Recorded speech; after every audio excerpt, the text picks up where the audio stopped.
In the name of God, the merciful, the compassionate. Shahi al-Bukhari, Volume 1, Book number 3, number 101. Narrated Abu Sa'id al-Khudri Raziyallahu Ta'ala Anhu. Some women requested the Prophet to fix a day from them as the men were talking all his time. On that he promised them one day for religious lesson and commandments. Once during such a lesson the Prophet said, "A woman whose 3 children die will be shielded by them from the hellfire." On that a woman asked, "If only 2 die?" He replied, "Even 2 will shield her from the hellfire." Shahi al-Bukhari, Volume 1, Book number 3, number 102. Narrated Abu Sa'id al-Khudri Raziyallahu Ta'ala Anhu. As above, the sub-narrators are different. Abu Huraira qualified the 3 children referred to in the above mentioned hadith as not having reached the age of committing sin, that is age of puberty. Shahi al-Bukhari, Volume 1, Book number 3, number 103. Narrated Ibn Abu Mulaika Raziyallahu Ta'ala Anhu. Whenever Aisha Raziyallahu Ta'ala Anha, the wife of the Prophet, heard anything which she did not understand, she used to ask again till she understood it completely. Aisha Raziyallahu Ta'ala Anha said, once the Prophet said, "Whoever will be called to account about his deed on the day of resurrection will surely be punished." I said, "Does not Allah say, he surely will receive an easy reckoning?" The Prophet replied, "This means only the presentation of the account, but whoever will argue about his account will certainly be ruined." Shahi al-Bukhari, Volume 1, Book number 3, number 104. Narrated Sayyid Raziyallahu Ta'ala Anhu.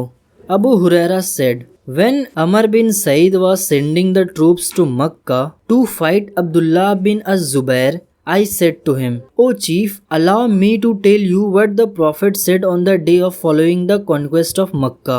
My ears heard and my heart comprehended, and I saw him with my own eyes when he said, "He glorified and praised Allah," and then said, "Allah and not the people has made Makkah a sanctuary, so anybody who has believed in Allah and the last day, that means a Muslim, should neither shed blood on it nor cut down its tree.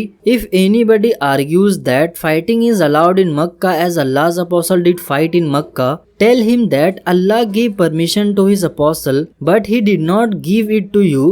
The Prophet added, "Allah allowed me only for a few hours on that day of the conquest, and today now its sanctity is the same valid as it was before, so it is incumbent upon those who are present to convey this information to those who are absent." Abu Surah was asked, "What did Amr reply?" He said, Amr said, "O Abu Surah, I know better than you in this respect. Makkah does not give protection to one who disobeys Allah or run after committing murder or theft and takes refuge in Makkah." Shahi al-Bukhari, Volume 1, Book number 3, number 105. Narrated Abu Bakr Raziyallahu Ta'ala Anhu. The Prophet said, "No doubt your blood, property." The sub-narrated Muhammad thought that Abu Bakr had also mentioned, "And your honor, chastity are sacred to one another, as is the sanctity of this day of yours in the month of yours. It is incumbent on those who are present to inform those who are absent." Muhammad the sub-narrator used to say, "Allah's apostle told the truth." The Prophet repeated twice, "No doubt, haven't I conveyed Allah's message to you?" Shahi al-Bukhari, Volume 1, Book number 3, number 106. Narrated Ali Raziyallahu Ta'ala Anhu. The Prophet said, "Do not tell a lie against me, for whoever tells a lie against me intentionally, then he surely entered the hellfire." Shahi al-Bukhari, Volume 1, Book number 3, number 107. Narrated Abdullah bin Az-Zubair Raziyallahu Ta'ala Anhu. I said to my father, "I do not hear from you any narration hadith of Allah's apostle as I hear his narration from so and so." Az-Zubair Raziyallahu Ta'ala Anhu replied, "I was always with him, the Prophet, and I heard him saying, 'Whoever tells a lie against me intentionally, then he surely let him occupy his seat in the hellfire.'" Shahi al-Bukhari, Volume 1, Book number 3, number 108. Narrated Anas Raziyallahu Ta'ala Anhu.